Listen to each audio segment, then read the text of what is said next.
Good morning, students. How are you? I hope you are doing well. So, today we are going to start a new chapter of class 7th science, that is heat. So, we are going to discuss the topic heat and let's start.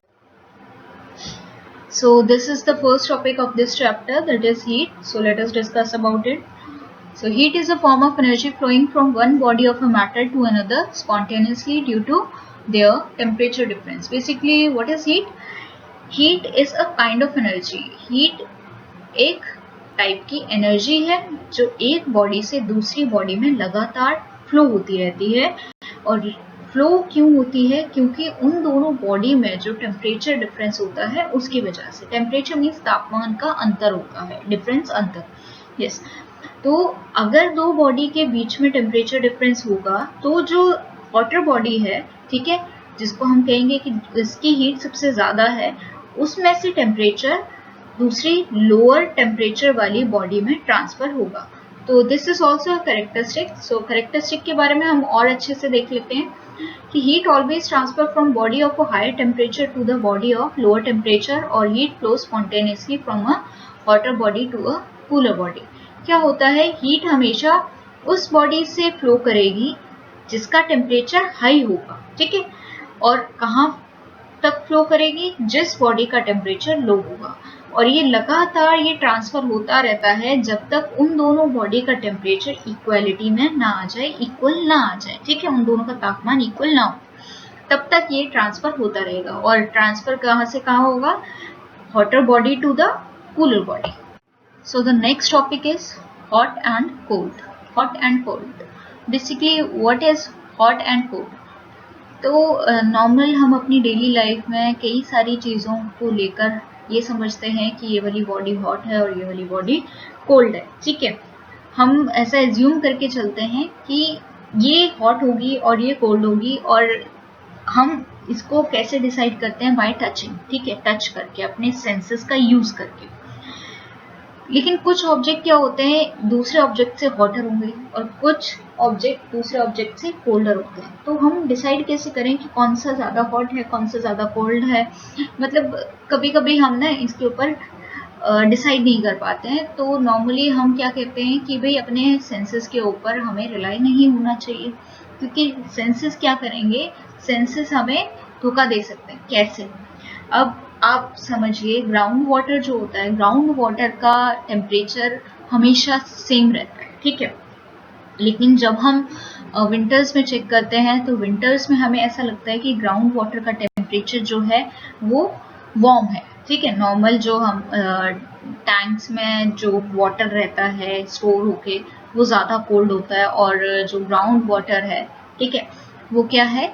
उससे थोड़ा सा warm है. लेकिन तभी हम क्या करेंगे कि भाई जब हम समर्स में चेक करते हैं तो समर्स में ग्राउंड वाटर का जो टेम्परेचर है, मतलब टेम्परेचर नहीं, हम अगर समझें कि वो हमें कैसा लगेगा, थोड़ा कोल्ड लगेगा. तो बेसिकली हम नहीं डिसाइड कर पा रहे हैं, तो हमें हमेशा अपनी सेंसेस के ऊपर रिलाई नहीं करना चाहिए. तो इसी के लिए, इसी हॉटनेस को मेजर करने के लिए एक वर्ड है हमारे पास, that is temperature. What is temperature? Temperature is a kind of degree that will help us to determine about the object कि whether it is cold और whether it is hot. और ये बेसिकली एक particular scale को लेके होता है, ठीक है, स्केल पे किया जाता है.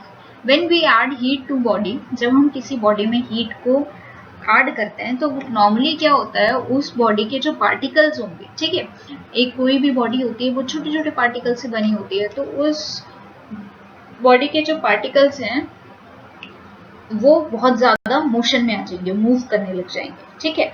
और अगर हम किसी बॉडी से हीट को रिमूव कर दें तो हमें क्या पता चलता है कि भाई उन पार्टिकल्स का जो मोशन है वो भी डिक्रीज हो गया है. मोशन मीन्स मूवमेंट, ठीक है. डिक्रीज मीन्स कम हो गया, कमी होगी. इंक्रीज मीन्स ज़्यादा होगी. Next है temperature. What is the definition of temperature? Temperature is the measure of the degree of hotness and coldness of an object. ये किसी ऑब्जेक्ट की कोल्डनेस और हॉटनेस को डिटरमाइन या मेजर करने के काम में आता है. The temperature of something tells us about how hot or cold something is. ये हमें क्या बताता है कि कितना हॉट और कितना कोल्ड है कोई भी चीज़। जैसे कि अब हम समर्स की बात कर लेते हैं। आजकल गर्मी कह रहे हैं कि बहुत ज़्यादा होगी है, तो ये हमें कैसे पता चलता है कितनी ज़्यादा होगी, है ना? तो बेसिकली हम क्या करते हैं, टेम्परेचर चेक करते हैं उसका। जब हम टेम्परेचर चेक करते हैं तो हाँ, तब हमें पता चलता है इतनी ज़्यादा गर्मी हो गई है और पिछले दिन से इतनी ज़्यादा बढ़ चुकी है। इस तरीके से देखते हो। तो इफेक्ट ऑफ हीट क्या है बेसिकली, है ना? टेम्परेचर के बारे में हमने पढ़ लिया। अब इफेक्ट ऑफ हीट का इफेक्ट क्या क्या होता है। When body is heated, various type of physical and chemical changes takes place. जब हम किसी बॉडी को हीट करते हैं तो कई सारे फिजिकल और कई सारे केमिकल चेंजेस देखने को मिलते हैं। तो केमिकल चेंजेस या फिजिकल चेंजेस के बारे में हम समझते हैं क्या है। ठीक है, फिजिकल चेंजेस जो हमें देखने में ऐसा लगे कि कुछ चेंज आया है, और केमिकल चेंजेस हमें देखने पे तो पता नहीं चलता है, ये अंदर ही अंदर होता रहता है और आखिर में आके हमारे पास एक नया सा प्रोडक्ट बन के आ जाता है। ठीक है, that is the chemical changes. ये बेसिक आपको मैंने बता दिया है, डेफिनेशन बता दी है, या फिर आप समझ लो एक बेसिक आइडिया दे दिया है what is physical and what is chemical change. तो फिजिकल चेंज की बात कर लेते हैं, चेंज इन टेम्परेचर। तो फिजिकल चेंज में क्या क्या आता है भाई, टेम्परेचर चेंज हो, तो on adding heat to the body its temperature increases. क्या होता है, किसी बॉडी को अगर हम हीट करते हैं तो उसका टेम्परेचर क्या हो जाएगा, इंक्रीज हो जाएगा। और अगर हम किसी बॉडी से हीट को निकाल लें तो उस बॉडी का टेम्परेचर क्या हो जाता है, डिक्रीज हो जाता है। ठीक है, टेम्परेचर मैंने अभी आपको बताया। ऐसे ही चेंज ऑफ स्टेट, स्टेट किस तरीके से चेंज होती है। स्टेट चेंज होना means solid to liquid, liquid to gas. इस तरीके से स्टेट चेंज होना मीन्स अगर हम कोई चीज़ सॉलिड है और सॉलिड से लिक्विड में जा रही है तो स्टेट चेंज हो गई है। ठीक है, और लिक्विड से गैस में जा रही है तो तब भी स्टेट चेंज हो गई है। जैसे हम वाटर का एग्जांपल ले लें, आइस अगर वाटर में चेंज होता है तो क्या हो गया, स्टेट चेंज हो गया। वो सॉलिड थी पहले, अब क्या आ गई है, लिक्विड में आ गई है। और अगर हम उसको और ज़्यादा हीट करते हैं तो क्या होगा कि वो वेपर्स में चेंज हो जाती है। ठीक है, तो अब क्या है, वाटर से वो किस में चेंज हो गई है, वेपर्स पे। तो ये भी एक स्टेट चेंज है। तो ऑन एडिशन और रिमूवल ऑफ हीट, अगर हम हीट को ऐड या फिर रिमूव करते हैं तो बॉडी की स्टेट में चेंज आ सकता है। आपको देखो ये एग्जांपल भी यही दे रखा है वाटर का, तो मैं अभी डिस्कस नहीं करती हूँ इस बारे में क्योंकि मैं बता चुकी हूँ आपको। नेक्स्ट है थर्मल एक्सपेंशन। ये थोड़ा अजीब सा वर्ड है, ये हायर क्लासेस में यूज होता है, लेकिन चलिए देख लेते हैं क्या है thermal expansion. The phenomena of expansion of matter on heating is called thermal expansion. क्या होता है कि कोई चीज एक्सपैंड होती है। ठीक है, एक्सपैंड मीन्स कि पहले कम थी वो अब क्या हो गई है, वो बढ़ गई है। तो ये एक्सपैंड किस तरीके से होती है, हीट को यूज करके। ठीक है, अगर किसी चीज में हम हीट यूज कर लेते हैं तो क्या होता है, एक्सपेंशन देखने को मिलता है, मतलब वो हमें बढ़ती हुई दिखती है। थर्मल मीन्स होता है हीट। ठीक है, थर्मल का मीन्स है हीट, एक्सपेंशन मीन्स बढ़ना। और इसका बहुत अच्छा हमारे पास एग्जाम्पल है।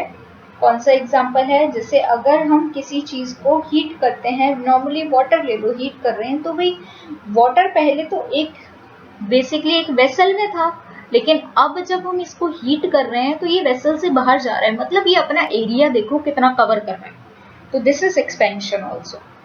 नेक्स्ट है chemical change on heating reactant. जब हम किसी भी दो चीज़ों को क्या करते हैं, हीट करते हैं, उसमें क्या आ जाते हैं, केमिकल चेंज आ जाते हैं। अब देखो मेजरमेंट ऑफ टेम्परेचर। टेम्परेचर को मेजर किन चीज़ों से किया जाता है। हमारे पास एक थर्मामीटर, एक डिवाइस होता है जो क्या काम करता है, टेम्परेचर को मेजर करने में काम आता है। देखो दो स्केल में हम इसको मेजर करते हैं, पहला है सेल्सियस और दूसरा है फ़ारेनहाइट। टेम्परेचर हमेशा मेजर किया जाता है डिग्री में। ठीक है, temperature is of two scale, दो स्केल होते हैं, Celsius and Fahrenheit. Celsius is the symbol for the Celsius scale.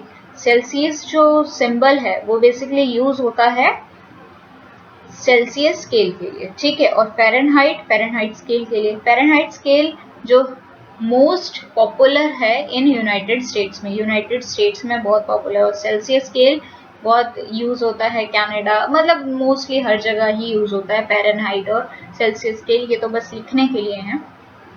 अब थर्मोमीटर की बात कर लेते हैं। ये क्या है? थर्मोमीटर एक इंस्ट्रूमेंट है जो मेजर करने के लिए यूज होता है टेम्परेचर को, ठीक है, ये टेम्परेचर को मेजर करने के लिए use. Clinical thermometer, clinical thermometer क्या होता है? ये वो थर्मोमीटर होते हैं जो हमारी बॉडी का टेम्परेचर मेजर करने में काम आते हैं और जो नॉर्मली डॉक्टर्स के घरों में भी हम यूज़ करते हैं ताकि हम अपनी बॉडी का टेम्परेचर नोट डाउन कर सके। कि कभी किसी को फीवर होता है तो हमें क्या करना होता है कि भाई थर्मोमीटर चेक यूज़ करो और टेम्परेचर देख लो, अगर ज़्यादा है टेम्परेचर तो दैट मीन्स फीवर है, अगर नहीं है तो नहीं है ना। इसी तरीके से डॉक्टर्स भी चेक करते हैं।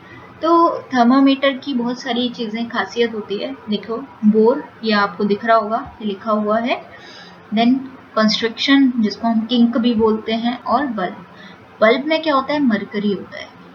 क्या होता है? जैसे ही बल्ब का टेम्परेचर इंक्रीज होगा तो वैसे ही क्या होगा, जो मरकरी है वो एक लेवल तक आ जाएगा जिस लेवल तक टेम्परेचर बढ़ा होगा, ठीक है, जिस लेवल तक उसको हीट मिली होगी। तो हमें तब क्या पता चल जाता है कि हाँ भाई टेम्परेचर कितना है। और बेसिकली किंक क्यों यूज होता है? किंक इसलिए यूज होता है, जैसे हमने माउथ में यूज किया है ना, नॉर्मली हम माउथ में ही डालकर टेम्परेचर नोट डाउन करते हैं हमारी बॉडी का, ठीक है, टंग के नीचे रख के थर्मोमीटर को। तो क्या होगा कि भाई जैसे ही हमने माउथ से बाहर निकाला तो अब भी बल्ब टच में तो नहीं हमारी बॉडी के, तो ऐसा हो सकता है ना कि टेम्परेचर नीचे आ जाए, बिल्कुल, है ना, ये मरकरी जो है फिर से इसी बल्ब में आ जाए। तो ऐसा ना हो इसके लिए क्या यूज होता है? किंक यूज होता है। ये क्या काम करता है कि भाई जैसे ही नोट डाउन कर लिया टेम्परेचर, है ना, बॉडी का, वो जो लेवल है मरकरी का वो तब भी इतना ही रहेगा, ठीक है, ये नीचे नहीं आएगा, भले ही बॉडी से वो टच हो या ना हो, वो लेवल उतना ही रहेगा। समझ गए? ये लेकिन तभी होता है जब हमने बॉडी का टेम्परेचर नोट डाउन कर लिया है, नोट डाउन करने के बाद हमने बाहर निकाला है। और अगर हमने इसको दोबारा से इसी लेवल पे आना है, नीचे लेके आना है, तो हमें क्या करना पड़ता है? थोड़ा सा इसको जर्क करना पड़ता है अपने हाथ से, ठीक है, थोड़ा सा इसको हिलाइए जोर से थर्मोमीटर को, और ये जो मरकरी लेवल है ये नीचे आ जाएगा। समझ के आप अपने थर्मोमीटर्स में भी चेक कर सकते हैं। क्लिनिकल थर्मोमीटर किस तरीके से बने होते हैं इसके बारे में फिर बात कर लेते हैं दोबारा से। वैसे मैं आपको बता ही चुकी हूँ। देखो क्लिनिकल थर्मोमीटर एक लॉन्ग नैरो ग्लास ट्यूब से बना होता है, पूरी ग्लास ट्यूब होती है, ठीक है। इसमें बल्ब होता है बिल्कुल एंड में, एक एंड में जो सिल्वर कलर का आपको दिखाई देता है, और ये सिल्वर कलर का इसलिए दिखाई देता है क्योंकि इसमें मरकरी प्रेजेंट होता है। इसका जो स्केल है वो बेसिकली मार्क्ड होता है डिग्री सेल्सियस में और फ़ारेनहाइट में भी, ठीक है। तो डिग्री सेल्सियस की अगर हम बात करें तो इसका जो टेम्परेचर डिफरेंस रहता है that is 35 degree Celsius to 42 degree Celsius के नियरर इसका क्या रहता है, मीन्स स्केल इतने में हम चेक करते हैं, मेजर करते हैं किसी भी बॉडी का टेम्परेचर 35 डिग्री सेल्सियस से 42 डिग्री सेल्सियस तक ही मेजर कर सकता है। जो क्लिनिकल थर्मोमीटर है एक छोटा सा किंक प्रेजेंट रहता है जो मैंने अभी पहले भी बताया, और इसका काम क्या होता है, ताकि इसका काम ये है कि मरकरी लेवल दोबारा से नीचे ना आ जाए, ठीक है। अगर नीचे आ जाएगा तो फिर हम नोट डाउन नहीं कर पाएंगे कि किस तरीके क्या टेम्परेचर था क्या नहीं था। और अगर हम बॉडी टेम्परेचर की बात करें तो नॉर्मल बॉडी टेम्परेचर जो रहता है ह्यूमन का वो है 37 डिग्री सेल्सियस, वो 37 डिग्री सेल्सियस रहता है, ठीक। नेक्स्ट है रीडिंग अ क्लिनिकल थर्मोमीटर। अब क्लिनिकल थर्मोमीटर की अगर रीडिंग हमने चेक करनी हो तो कैसे? Wash the thermometer with N antiseptic solution. Antiseptic solution से हमने पहले थर्मोमीटर को क्या करना है, वॉश करना है। एंटीसेप्टिक सॉल्यूशन जैसे आपके हो गए ये डिटोल जैसे यूज़ करते हो, है ना, अल्कोहल हो गया, ये सब जो है एंटीसेप्टिक सॉल्यूशन है।